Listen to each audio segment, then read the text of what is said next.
అంటే మన నిజమా అబద్ధం అనేది మనం తేల్చి చెప్పే వ్యవహారం కాదు. హ్మ్. పోలీసుల ఎంక్వైరీలో తేలాలి. కాకపోతే ఇప్పుడు పోలీసుల విచారణ కంప్లీట్‌గా అనుమానిస్తా ఉన్నారు. ఎవరంటే దళిత లీడర్లు గాని, క్రిస్టియన్ నాయకులు గాని, వాళ్ళ బంధువులు గాని, వాళ్ళ సిస్టర్ కూడా మాట్లాడింది. ఆమె కూడా అనేక అనుమానాలు వ్యక్తం చేసింది. వాళ్ళ చెల్లెలు శ్రీదేవి. సో, క్లియర్‌గా ఏందంటే ఆహ్, ఇది కిడ్నాప్ చేసి అతన్ని ఒక టోల్ గేట్ దగ్గర అంటే ఎ పోలీసులు ఏందంటే ఇప్పటివరకు 13 టోల్ గేట్ల దగ్గర ఉన్న విజువల్స్.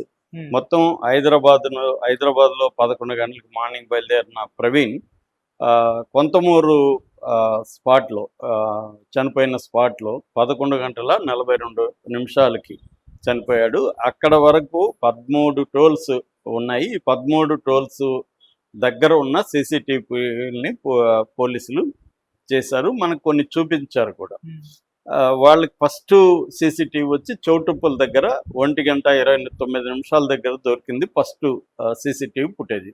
లాస్ట్‌దేమో రాత్రి 11:42 నయారా పెట్రోల్ బంక్ దగ్గర ఉన్న సీసీటీవీ ఫుటేజ్. దానికి ముందు కొవ్వూరు దగ్గర ఇతను మెల్లగా వెళ్తున్న సీసీటీవీ ఫుటేజ్ ఉంది. సో, ఆహ్, ఇప్ అంతవరకు పోలీసులు అఫీషియల్‌గా అనౌన్స్ చేశారు. ఐజీ రాజశేఖర్ అండ్ తూర్పుగోదావరి జిల్లా ఎస్పీ నరసింహ కిషోర్ వీళ్ళిద్దరూ విజువల్స్ కూడా చూపించి ఎక్స్‌ప్లెయిన్ చేశారు. వాళ్ళేందంటే క్లియర్‌గా తేల్చి చెప్పలేదు. ఎందుకంటే కన్‌క్లూజివ్ ఎవిడెన్స్ లేదు. మాకింకా టాక్సికాలజీ రిపోర్ట్ రావాలి, పాథాలజీ రిపోర్ట్ రావాలి, ఫోరెన్సిక్ సైన్స్ ల్యాబ్ నుంచి విజయవాడ నుంచి రిపోర్ట్ రావాలి. అట్లాగే పోస్ట్‌మార్టం రిపోర్ట్ కూడా కంప్లీట్‌గా మాకివ్వలేదు. హ్మ్. కాబట్టి ఇవన్నీ లేనప్పుడు మేము దీన్ని కన్‌క్లూజివ్‌గా ఇది హత్యానో లేకపోతే ఓన్లీ యాక్సిడెంట్ అని మేము తేల్చలేం. అనుమానాస్పద మృతిగానే ప్రస్తుతానికి మేము చూస్తున్నాం. ఓకే. అనేది వాళ్ళు చెప్పారు. కొన్ని వాటిని క్లియర్ చేశారు. ఫర్ ఎగ్జాంపుల్ అతని బట్టల మీద బూటు ముద్రలున్నాయంటే అట్లాంటివేమి లేవు. మేము ట్రాఫిక్ వాళ్ళతో గూడా ఆర్‌టీఓ వాళ్ళతో గూడా చేయించాము. ఎగ్జామిన్ చేయించాము అవన్నీ చెప్పారు. అంత తప్ప దీన్ని కన్‌క్లూజివ్‌గా ఇది హత్యానో లేదా కన్‌క్లూజివ్‌గా యాక్సిడెంట్ అనో పోలీసులు డిక్లేర్ చేయలేదు. ఇప్పటివరకు అనుమానాస్పదంగా ఉంది. ఇంకా ఒక 3, 4 గంటలు విజయవాడ దగ్గర అతను మిస్ అయ్యాడు. ఏమైందో తెలీదని చెప్పారు. దీన్ని ఇప్పుడు పట్టుకొని 3, 4 గంటలు విజయవాడ దగ్గర మిస్ అయ్యాడు అనగానే ఛానల్స్‌కి అది దొరికింది. సో, దీన్ని మనం గాని పట్టుకుంటే మనకి మైలేజ్ వస్తది కదా అని ఛానల్స్ అత్యుత్సాహం అది కూడా ప్రధానంగా తెలుగుదేశం మీడియాకు సంబంధించిన ప్రధాన ఛానల్సే ఈ రంగంలోకి దిగినట్టుగా కనబడుతుంది. అట్లాగే మనం సోషల్ మీడియాలో చూసుకుంటే దీన్ని వైసీపీ వాళ్ళు ఎందుకంటే ఇక్కడ అనేక యాంగిల్స్ మళ్ళీ బయటకొస్తున్నాయి.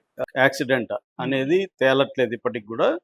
ఎక్కువ మంది క్రిస్టియన్స్ గావచ్చు, లేకపోతే దళిత మేధావులు గావచ్చు, లేకపోతే ప్రవీణ్ బంధువులు గావచ్చు, వీళ్ళందరూ అయితే మెజారిటీ నాకు తెలిసి దాదాపు 95% ఇది హత్యే అని భావిస్తున్నారు. అవును. అయితే దీన్ని డిస్‌ప్రూవ్ జేయడానికి ఇది హత్య కాదు, యాక్సిడెంటు ఇతను తాగి బండిలో ఆల్రెడీ 2 సార్లు పడ్డాడు. 2 సార్లు మందు కొనుక్కున్నాడు అని రెండవసారి ఏలూరు దగ్గర ఒక వైన్ షాప్‌లో టానిక్ అనే ఒక వైన్ షాప్‌లో ఆయన కొనుక్కున్న వీడియో ఫస్ట్ బయటకొచ్చింది. అంటే ఈ ఇతను తాగుబోతూ ప్లస్ 2 సార్లు పడ్డాడు. హెడ్‌లైట్ కూడా పోయింది. ఇది ఒక నెరేటివ్‌ని బిల్డ్ చేయడానికి వీడియోలు బయటకొచ్చాయి. అందరూ గూడా ఏమనుకున్నారంటే ఇవన్నీ పోలీసులే బయటికి తీసుకొచ్చారేమో అని అనుకున్నారు. హ్మ్. కానీ ఈరోజు మార్నింగ్ బీబీసీ ఒక కథనాన్ని ప్రచురించింది. ఆ బీబీసీ కథనం ప్రకారం ఏలూరు పోలీసులు గాని, లేకపోతే అక్కడ రాజమండ్రి పోలీసులు గాని, అసలు ఇది ఈ వీడియోలతో మాకు సంబంధం లేదు. మేము ఓన్లీ ఇప్పటివరకేందంటే 13 టోల్ గేట్ దగ్గరున్న వీడియోలు మాత్రమే మేము ఆల్రెడీ అది మీడియాకిచ్చాము.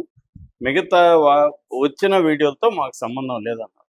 ఇప్పుడు ఆ వీడియోలని కొన్ని పరిశీలిస్తే గూడా అక్కడ వాయిస్‌లున్నాయి ఆ వీడియోల్లో. చూడండి సార్ ఇదే ఇక్కడ అని చూపిస్తున్నారు.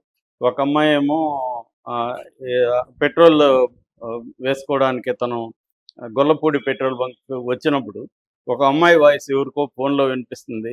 సార్ ఇతను అపస్మారక స్థితిలో వచ్చాడని చెప్పచ్చా? అని అంటుంది.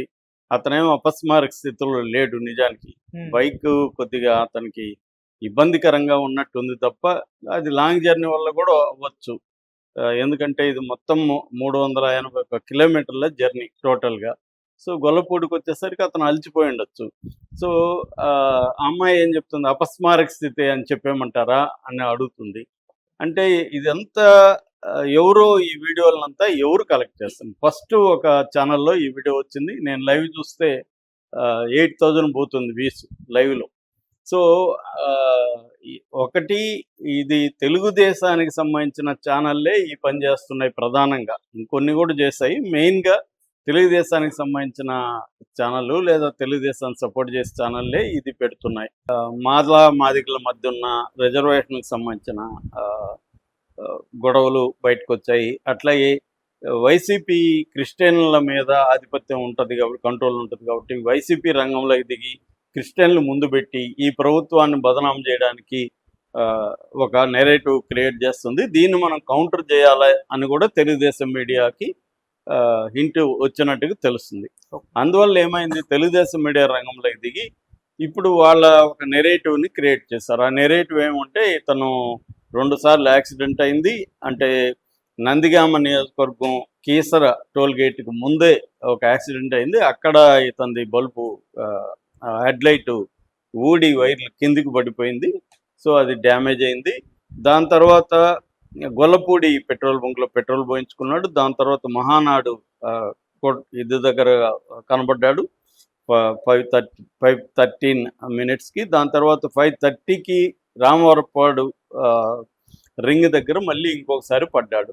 అప్పుడు సుబ్బారావు కానిస్టేబుల్ పోలీసు ఎస్ఐ వెళ్ళి ఇది చేశాడు. నాగార్జున టీ స్టాల్ దగ్గర అతను టీ ఇచ్చాడు. ఇవన్నీ జరిగాయి. ఫోటోలు కూడా సుబ్బారావు తీశాడు. ఎందుకంటే హెల్మెట్ ఇదంతా దీనికి అంత ఈ కారు హెడ్లైట్ వెహికల్ హెడ్లైట్ ఇవన్నీ పోయినాయి కాబట్టి నేను ఫోటోలు తీస్తాను అని చెప్పాడు. సో ఇప్పుడు ఏంటంటే వీళ్ళు ఈ క్రిస్టియన్ సోదరులు కావచ్చు, మిగతా వాళ్ళు కానీ మాట్లాడుతుండేది ఏమంటే ఇదంతా కూడా ఒక ప్లాన్ ప్రకారం జరుగుతుంది. పోలీసులకు సంబంధం లేకుండా మీడియా ఎందుకు చేసింది అనేది ఇప్పుడు వాళ్ళు బ్లేమ్ చేస్తున్నారు. వాళ్ళు ఏం చేస్తున్నారంటే ఈ చౌటుప్పలు దాటిన తర్వాత ఎక్కడో ఇతన్ని పట్టుకొని కిడ్నాప్ చేశారు. కిడ్నాప్ చేసి ఎక్కడో చంపేశారు. దీనికి ముందే ఒక యాక్సిడెంట్ ప్లాన్ ముందే వేసుకున్నారు. ఆ ప్లాన్ ప్రకారం వీళ్ళు ఏం చేస్తారంటే ఇంకొక వ్యక్తికి ఇతను కాస్ట్యూమ్స్ వేసి ఇంకొక వ్యక్తి దగ్గర పడిపోయినట్టు, తర్వాత పెట్రోల్ పోసుకుంటున్నట్టు ఇవన్నీ నిరూపించడానికి తర్వాత సీసీటీవీ ఫుటేజీలు చేస్తున్నారు క్లియర్గా అనేది వాళ్ళు ఆరోపిస్తున్నది. సో దీంట్లో కొన్ని లూప్ హోల్స్ ఉన్నాయి. ఈ ఫుటేజీలు కరెక్ట్గా మొత్తం ఫుటేజ్ లేదు, వాళ్ళకి కావాల్సిన విధంగానే ఫుటేజీలు ఉన్నాయి. ఇప్పుడు యాక్సిడెంట్ ఫర్ ఎగ్జాంపుల్ కేసర్ దగ్గర యాక్సిడెంట్ అయినాక అతను మళ్ళీ లేచి వస్తాడు కదా, ఆ ఫుటేజ్ లేదు. పడిన వరకే ఫుటేజ్ ఉంది, అది లాంగ్ షాట్లో ఉంది. అతను పడ్డా, అతని ప్లేస్లో వేరే వాళ్ళు పడ్డారా కూడా తెలియదు. తన తర్వాత పెట్రోల్ పోసుకొని వెళ్ళిపోతున్నాం, పెట్రోల్ పోసుకొని వెళ్ళిపోతున్నాం, డబ్బులు ఇవ్వట్లేదు. డబ్బులు ఇచ్చానని రాహుల్ అనే పెట్రోల్ పోసిన అబ్బాయి చెప్తున్నాడు, అక్కడ ఇది లేదు. దాని తర్వాత ఫోటోలు తీయడం కూడా అక్కడ ఎందుకు సీసీటీవీలు లేవు, ఫోటోలు వీళ్ళెందుకు తీశారు ఆ టైంలో, ఎస్ఐ అనే ఆయన తీశాడు. సరే ఇన్ని రోజులు అతను ఎందుకు చెప్పలేదు? ఎందుకంటే ఇది ప్రభుత్వానికి వ్యతిరేకంగా క్రిస్టియన్స్ వర్సెస్ కూటమి ప్రభుత్వంగా మారిపోయింది. దీంట్లో వైసీపీ వాళ్ళు కూడా ఇన్వాల్వ్ అయి ఉండొచ్చు. సో దీంతో ఏమైనది, ఇప్పుడు తెలుగుదేశం మీడియా కూడా మేల్కొనింది. వాళ్ళు దీన్ని యాక్సిడెంట్గా చూపించడానికి తెలుగుదేశం మీడియా కూడా రంగంలో దిగింది, ఇటు సోషల్ మీడియా ఇటు మెయిన్ స్ట్రీమ్ మీడియా. అందుకని ఇప్పుడు ఒక కథనాన్ని ఏం తీసుకొచ్చారంటే వీళ్ళు ఈ వీడియోల్ని ఎక్కడెక్కడ ఇతని జర్నీ అనే వీడియోలను తీసుకొచ్చారు. ఆ వీడియోలో మనం చూస్తే మామూలుగా పోలీసులు చెప్పింది చూస్తే, పోలీసులు ఫస్ట్ వీడియో వచ్చి చౌటుప్పల దగ్గర మధ్యాహ్నం 1:29 వాళ్ళకి టోల్ వీడియో దొరికింది. అక్కడి నుంచి వాళ్ళు కొన్ని వీడియోలని మొత్తం 13 టోల్ గేట్స్ వాళ్ళకి, ఎందుకంటే టోల్ గేట్స్ దగ్గర అయితే కలెక్ట్ చేయడం ఈజీ, 13 టోల్ గేట్స్లో చేశారు. అయితే ఇప్పుడు వీళ్ళు తీసుకొచ్చిన వీడియోలో ఫస్ట్ ఏమో ఏలూరు దగ్గర మద్యం కొంటున్నది, ఆ వీడియో ఒకటి రిలీజ్ చేశారు. దాని తర్వాత గొల్లపూడి పెట్రోల్ బంక్ వీడియో వచ్చింది. పెట్రోల్ తను 8 లీటర్లు పెట్రోల్ పోసుకొని వెళ్తున్న విజువల్ వచ్చింది. ఆ తర్వాత కీసర టోల్కి ముందుగా నందిగామ నియోజకవర్గంలో కీసర టోల్కి ముందుగా ఇతని బైక్ స్పీడ్గా ఇట్లా టర్న్ అవుతూ అక్కడ పడిపోయాడు. ఆ దుమ్ము రేగింది. ఇది లాంగ్లో ఉంది, క్లోజ్ పోవడానికి లేదు, మధ్యలో వెహికల్స్ కూడా అడ్డొస్తున్నాయి. సో అక్కడ మళ్ళీ లేచి అతను బయలుదేరినట్టుగా ఉంది. ఆ బయలుదేరిన విజువల్ లేదు మళ్ళీ. అంటే ఈ విజువల్స్‌ని జాగ్రత్తగా పరిశీలిస్తే డాక్ట్రిన్ అంటారు గదా! అంటే వీళ్ళకి అనుకూలమైన ఫుటేజ్ మాత్రం పెట్టినారు. ఇప్పుడు ఫర్ ఎగ్జాంపుల్ పెట్రోల్ పోసుకున్నాడు. అతను ఎళ్తున్నాడు. డబ్బులీల.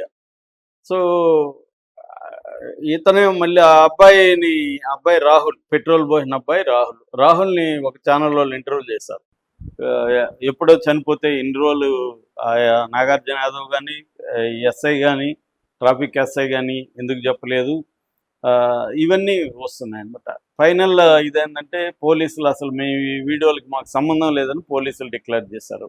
బీబీసీలో కూడా కథనం వచ్చింది.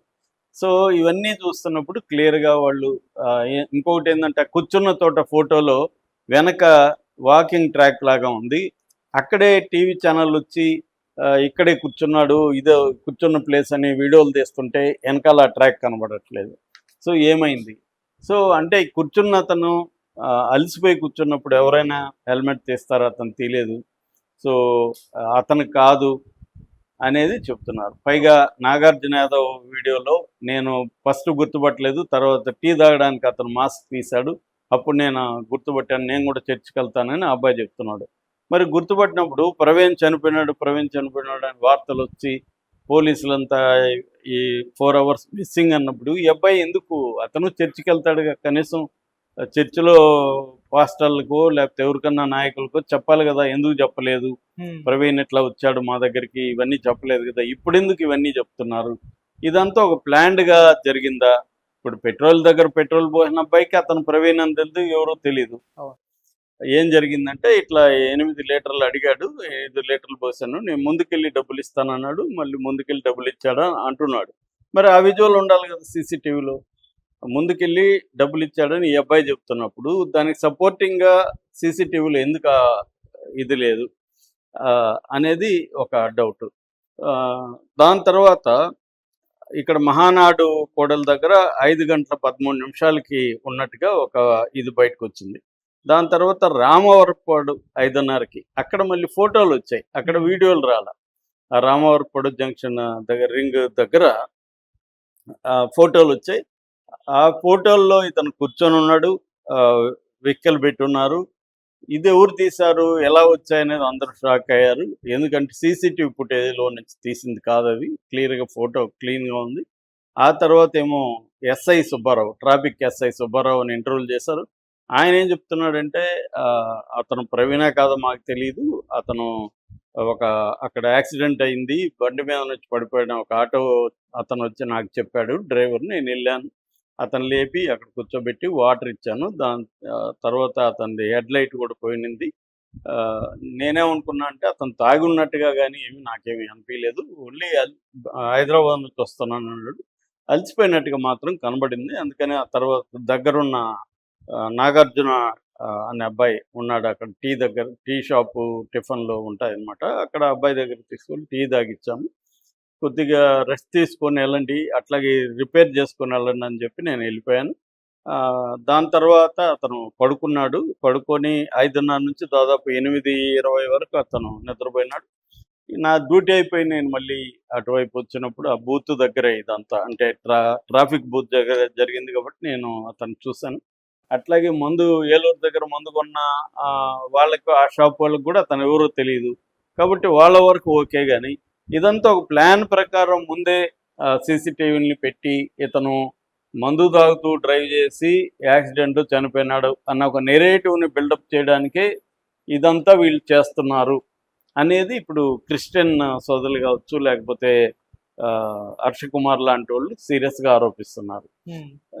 దీని మీద పోలీసులు ఇది చేయాలి. అయితే పోలీసుల మీద కూడా ఇప్పుడు అనుమానాలు వస్తున్నాయి. అంటే పోస్ట్ మార్టం రిపోర్ట్ ఇప్పటికి కూడా ఎందుకు ఫుల్గా బయట పెట్టట్లేదు, సీసీటీవీలు ఛానల్స్ బయట పెట్టే కానీ పోలీసులు ఎందుకు బయట పెట్టట్లేదు, పోలీసుల దగ్గర కూడా 300 సీసీటీవీ ఫుటేజ్లు ఉన్నాయని చెప్తున్నారు, ఎందుకు పోలీసులు దీని మీద సీరియస్గా తీసుకోలేదు? అంటే ఏదో జరుగుతుంది, పోలీసులను కూడా నమ్మడానికి లేదు.